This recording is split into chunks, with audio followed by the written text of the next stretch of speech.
جو یتیم کو دھکے دیا کرتے تھے، ارائیت الذی یکذب بالدین فذلک الذی یدع الیتیم. اور آقا کریم کو کہا کہ آپ یتیم پہ دباؤ نہیں ڈالیں گے بلکہ شفقت کریں گے. اور آقا کریم نے فرمایا جو شخص یتیم کی کفالت کرے گا، انا وکافل الیتیم، میں اور یتیم کی کفالت کرنے والا، قیامت کے دن اس طرح قریب ہوں گے جس طرح میری یہ 2 انگلیاں قریب ہیں. یہ کتنی بڑی بات ہے جو حضور نے اعزاز قائم کر دیا. وہ یتیم کو اس لیے دھکے دیتے تھے کہ اس کو منحوس سمجھتے تھے. اب حضور کا ذرا دیکھیے انداز محبت. ایک غیر مسلم اسلام لاتا ہے تو بعد میں انٹرویو کیے جاتے ہیں کہ کون کون سی قدر اسلام کی ہے جس نے تمہیں متاثر کیا. تو اس سے پوچھا گیا کہ اسلام کی کس قدر نے تمہیں اسلام کے قریب کیا. تو اس نے جو جواب دیا، اس نے کہا کہ سیرت کا ایک واقعہ میری ہدایت کا باعث بنا. وہ اس طرح، ایک دن حضور کی مجلس لگی ہوئی تھی، لوگ بیٹھے ہوئے تھے، تو ایک شخص حاضر ہوا اور عرض کیا حضور میرا بیٹا گم ہو گیا اور صبح سے نہیں مل رہا. میں آپ کی خدمت میں اس لیے حاضر ہوا ہوں کہ دعا کریں کہ وہ مل جائے. میں الگ پریشان ہوں، اس کی ماں الگ تڑپ رہی ہے. قبل اس سے کہ حضور دعا کے لیے ہاتھ اٹھاتے، مجلس کے دوسرے کونے میں ایک شخص اٹھ کے کھڑا ہو گیا جو ابھی آیا تھا. کہنے لگا حضور میں ابھی آیا ہوں، میں نے فلاں باغ میں اس کے بیٹے کو بچوں کے ساتھ کھیلتا ہوا دیکھا. جب باپ نے سنا تو ابھی ہاتھ اٹھے نہیں تھے کہ کام بن گیا، اس نے دوڑ لگا دی. آقا فرمائے سے بلاؤ. بلایا گیا. کہا بڑی جلدی ہے حضور، آپ جانتے ہیں ایک باپ کے جذبات کیا ہوتے ہیں. تو میں ضرور جاؤ، میں تمہیں نہیں روکتا، لیکن میری صرف ایک بات یاد رکھنا، جب باغ کے کنارے جاؤ تو وہاں بچوں کو اکٹھا کھیلتے ہوئے دیکھو، تمہارا بچہ تمہیں نظر آ جائے تو اس کو بیٹا کہہ کے آواز نہ دینا، اس کو نام لے کے اسے پکار. عرض کی حضور وہ میرا بیٹا ہے، اگر میں بیٹا کہہ کے پکاروں تو اس میں حرج بھی کیا ہے؟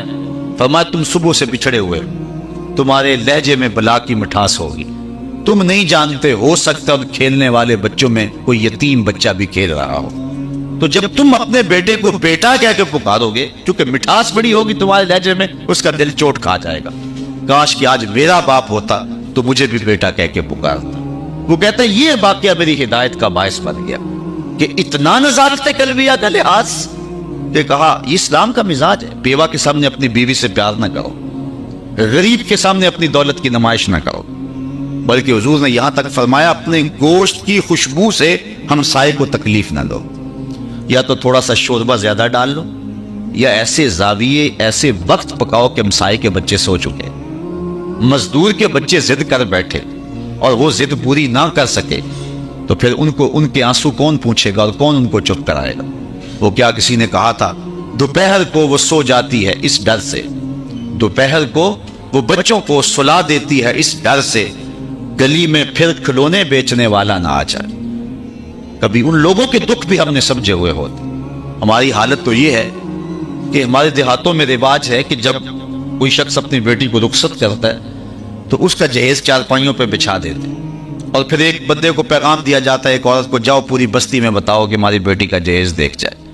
اس کو ہم دیہاتی زبان کے اندر رسم وکالہ کہتے ہیں. دیا تو اپنی بیٹی کو ہے، لوگوں کو دکھلا رہے ہیں داد وصول کرنے کے لیے کہ بڑا جی حد کر دی، کمال ہوگی.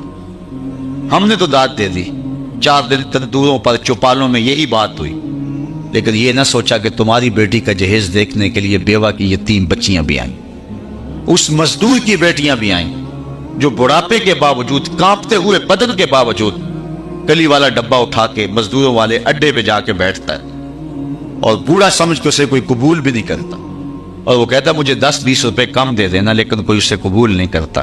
جب دوپہر کو وہ اپنا سامان سمیٹ کے، دیسی کانڈی سمیٹ کے جب وہ واپس پلٹتا ہے تو کوئی جانتا ہے کہ اس کے قدم کتنے بوچھل ہوتے ہیں. جبکہ اب وہ اپنی بیوی کو کہہ کے آیا تھا آج جو مزدوری ملے گی اس کا آٹا لے کر کے آؤں گا. گھر کی دہلیز عبور کرنا اس کے لیے پل صراط عبور کرنے کے مترادف ہوتا ہے، اور اندر کپڑے سی کے اور دیگر مزدوریاں کر کے اپنے جہیز کی تیاری کرنے والی بیٹیاں جب اپنے باپ کو یوں خالی آتے ہوئے دیکھتی ہیں تو جو کچوکے، جو زخم ان کے سینے پہ لگتے ہیں لفظوں میں اس کو بیان نہیں کیا جا سکتا. تمہاری بیٹی کا جہیز دیکھنے کے لیے اس مزدور کی بیٹیاں بھی آئیں. تم نے تو داد وصول کر لی، لیکن جو زخم ان کے کلیجے پہ لگے اس کا مداوع کس کے پاس ہے؟ تارا ٹوٹتا سب نے دیکھا، یہ نہ دیکھا ایک نے بھی، کس کی آنکھ سے آنسو ٹپکا، کس کا سہارا چھوٹ گیا. اللہ نے اپنے محبوب کو کہا کہ محبوب فَأَمَّا الْيَتِيمَ فَلَا تَقْهَرْ، یتیم پر دباؤ نہیں ڈالنا ہے. علامہ اقبال انجمن حمایت اسلام، یہ جو لاہور کا یتیم خانہ دار الشفقت، اس کے ایک سالانہ اجلاس کے اندر ایک نظم پڑھی تھی